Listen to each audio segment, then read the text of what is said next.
And this is the hose that's available to pump out the vessels. There are more than 100 of these pump out stations across Puget Sound that help boats pump out their raw sewage. They're a lot more important now as the State Department of Ecology passed a rule last year making it illegal to discharge waste from boats right into the water. The Department of Ecology has done some studies that have shown that wastewater discharges right at the surface are actually especially harmful because they can travel a great distance with wind and currents, and they can make shellfish unsafe to eat. They can make beaches unsafe to swim in. Chris Wilkie is executive director of Puget Soundkeeper, a group that's now fighting back against a lawsuit that tugboat companies have filed against the EPA. The EPA ruled that Puget Sound has enough pump-out stations for the boats to use, but tugboat companies disagree. The American Waterways operator sent King 5 the following statement: the Department of Ecology's proposal for a Puget Sound no discharge zone cannot be shown to improve water quality in Puget Sound,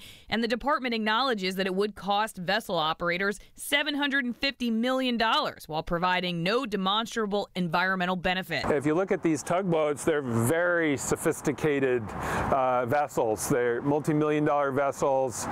There's a lot of systems on board, a lot of safety systems, and they have relatively small crews, so they're not going to really generate that much waste. I mean, how much chili can a crew of 4 eat? Boats can currently dump raw sewage in Puget Sound if they are 3 miles from shore. Partially treated sewage can be dumped overboard from anywhere, even at the dock.